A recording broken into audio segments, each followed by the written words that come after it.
Ever since the midterm elections last year, we've seen, and we've tried to report here on the show, the Republican Party fall further into lunacy, frankly, and disarray, continuing to ignite culture wars as a last gasp at political relevancy. One of their main targets of their attacks and of legislating is the LGBTQ community. The community is now facing an assault, not just on their rights more than at any other time in U.S. history, but on their safety, on their security, on their sense of belonging here. Since January of this year, more than 400 bills targeting LGBTQ rights, particularly trans rights, transgender rights, have been introduced in state legislatures across our country, more than doubling the amount from just last year and equaling more than the number of such bills introduced in the last 4 years combined. It illustrates a few things, including a coordinated campaign by the American right to roll back the rights that LGBTQ Americans have fought for and gained over the last decade. And as we near the beginning of Pride Month, our dear friend Chasten is out with a new version of his New York Times best-selling memoir, I Have Something to Tell You. This version, this time he has adapted it for young adults to focus on his younger years, telling his story of how he learned to embrace himself and his identity in the hopes of inspiring young people across the country to do the same. From Chasten's book, quote, "We're currently living through enormous political and social changes, both in our country and all over the world.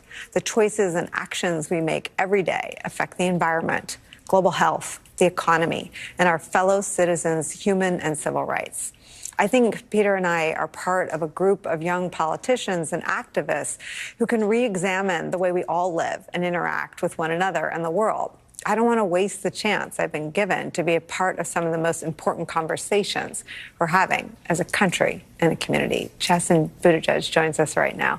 I love this so much, and I love the book. I mean, I cried through. I loved having you on to talk about the book, and I love this version of the book. But I want to ask you how being a parent, as you know already, your ribs break because your heart explodes, and you have two at once, right? So that's like extra ribs popping.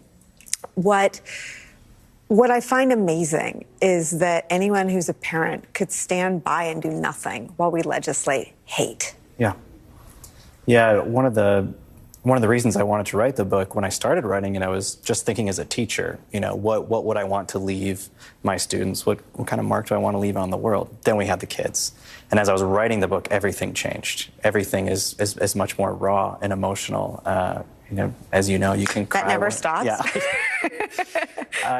I think about what I would want to say to, what if I weren't here someday, and there could be something they could pick up and know, what their dad believed in, what their dad would want to say. My mom lost her father when she was very young, when she was 13.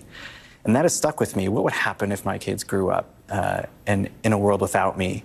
And what would I want to say to them? And so this book is my way, as a teacher and as a parent, and as someone who just cares deeply about the future of this country, to share that message with people that they are not alone, especially young people. You are not alone. You are not defined by the opinions of other people, especially their hateful opinions. You're not defined by your surroundings. I grew up in conservative, rural northern Michigan, where I thought I was the only gay person. I thought something was wrong with me. And had I known, had I had a book like this to tell me, there's nothing wrong with you, kid. Like, you're going to grow up and you're going to be fine. Ignore the loud voices right now. And being a kid is so, you're gonna make me cry, but being a kid is so hard. That the idea that, you feel like you're alone if you're a girl. You feel like you're alone if you're a girl with sisters. You feel like you're alone.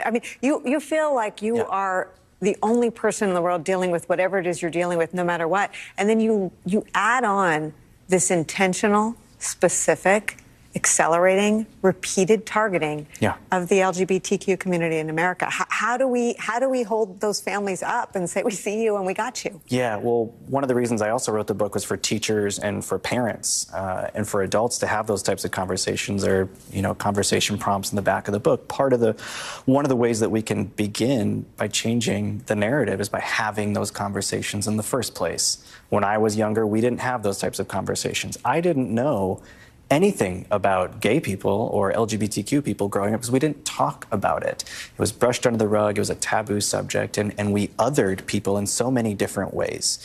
So one of the things that people can do right now is put their allyship into action. Whether, if you're a parent, that means joining your local chapter of PFLAG. If you're a teacher, it means logging on and looking at some of the resources like GLSEN. If you're just a person who cares about the future of the country and the protections that are there or aren't there for LGBTQ people, you got to get off the couch. You got to do more than post a rainbow on social media 1 month out of the year. Show up at your school board meetings, show up at your city council meetings, make your voice heard even if you might be the only voice. I can't imagine what it would have done for me and what it would have meant for me when I was younger to have one person stand up and say, it can be a different way. What if we included everybody? What if we stopped talking about this group of people as if they were other human beings not from this planet? When the ways in which the language I grew up hearing about gay people, that seeps into your bones, and you carry that with you. I carried it with me for a long time. We have to change the national narrative again. I think we all thought we were done with this, and changing that narrative starts with everybody. You can't just put the work on the community itself. And I'm grateful that we're having this conversation. No, but I think that's really important because I think there is something, certainly viewers of this program share a mission and a worldview about equality, but it's the action piece that I think it all can feel overwhelming, right? I mean, the right feels like they're coming for everybody. They're coming for your access to health care if you're a woman. They're coming for your right to vote. If you're anything other than someone they think will vote for them. But they are really, really, really, and those are true, they're really coming for the gay community, for banning drag shows in places where you can get a gun easier than you can adopt a puppy. Targeting through legislation things that should absolutely be between a family and a doctor. I mean, what do you say to a kid who you can't bubble a kid away from the news? They see that legislation targeting this community is all that the right wants to talk about. Yeah, well, there's a reason that they want to talk about it. I mean, some of them have come forward and admitted that they threw spaghetti at the wall, right? And they wanted to see what would stick. And right now, what is sticking is attacking the LGBTQ community. It's always abortion for them, and the trans community especially because that is something that a lot of people don't know a lot about. Certainly, you know, in my neck of the woods in northern Michigan, people came around on gay rights, came around on same-sex marriage equality, but still might have some questions about trans Americans.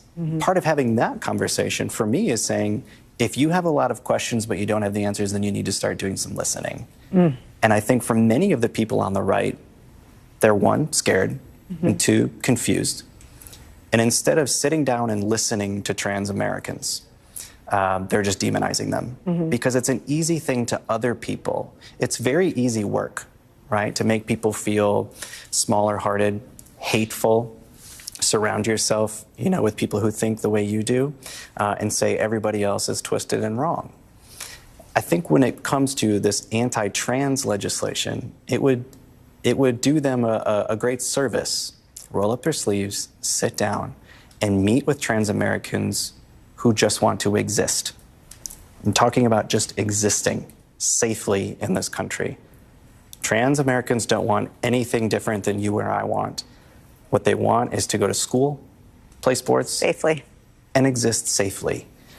But instead, the right has found that they can get the 3 C's out of this issue: clout, clicks, and cash. They can fundraise off of it, they can get a lot of social media activity off of it, and they fire up their base by stoking fear and anger about a subject that a lot of people don't know that much about. And can I even say, me as a gay man, I don't know what it is like to be a trans American. Of course. I'm part of an identity, right? I don't either. I am part of an acronym, but that doesn't mean that I can sit here and say that I know exactly what the trans community is going through. But what I can do is use my platform and listen. And I think a lot of people need to be doing more listening right now and elevating trans voices so that we can, you know, hear from a community that is being targeted repeatedly. So even for me as a gay man, what I say is I'm trusting the science and I'm trusting the leaders on this. And, you know, the wider American... You're so brilliant. I'm part of an acronym. I'm sorry. I'm on like delayed synapses today. You're fine. I'm part of an acronym. That's so amazing. Say more about that. Well, we're all part of... Because that's awesome, right? I mean, that's no fair, right? I mean, that's amazing. Well, I think if you are not like a straight cisgender white man in this country, you have been othered by the Republican Party. And I like to say that our acronym is actually everything but S. So if you're not straight, then you're just part of the growing acronym of people who are probably going to be attacked by a political party, that wants America and life to be a very specific and narrow way. So even though we've all been lumped into this category, I have a lot of other privileges that some trans people do not have. And so when I am asking the questions and doing the listening, I am trusting the wider American medical community who have all said gender-affirming care saves lives. These decisions are being made by parents, And I turn to them and I listen to them because I can't just say, well, I'm part of the LGBTQ community, so I get it all. It's such an important thing, I think, to say and to use our platforms to say. It doesn't mean we have any higher level of experience. I mean, I feel the same way, but I don't want to insert myself in a conversation between a family trying to support a child they love more than their life, the way we love our kids, and their doctors. Why would anybody be in part of that conversation or decision making? I don't know why the party that says they're the party of family values is constantly inserting themselves into family matters. When it comes to decisions like that, gender-affirming care, again, which has been repeatedly labeled as safe care, it is care that is made with a doctor and a parent and whichever teenager is seeking that care. That wider medical community is the community that I'm going to trust and rely on because I believe in science and I believe in listening to people who are smarter than me on issues I don't know a lot about. Yeah, and it is all part of this. I'm not an immunologist either, but when the COVID vaccine came out, I took it because they looked at it. On abortion, you've got some Republican candidates like Dr. Oz saying, "Yep, it's just a woman, her doctor, and a local politician." I mean, they're saying the quiet part out loud. Again, it's easier. It's easier to stoke that fear and anxiety. And that's why we use our platforms. That's why we speak out. And again, that's why allyship coming into Pride Month requires people to do a lot more than posting on social media. It's really a rallying call right now. And if you believe that people are deserving of those rights, you got to speak up. Will you then come back this month so that we don't just do this once at the beginning? We come back? Can we continue this conversation? Because I think there's more from the book to spend some time on. And I think there's nothing like feeling seen and heard, and especially by someone like you. So let's spend more time on more of the book. Oh, you got it. Yeah, thank you. Thank you so much for being here. I know you're busy. I know you have little people. I'm big people who miss you. Yes, when getting you're on in the New plane and York. going back to the little ones. All right, Chasten's book, I Have Something to Tell You, for young adults is out now. Chasten, thank you for being here, and to be continued. Thanks so much. Thank you so much, my friend. Quick break for us. We'll be right back.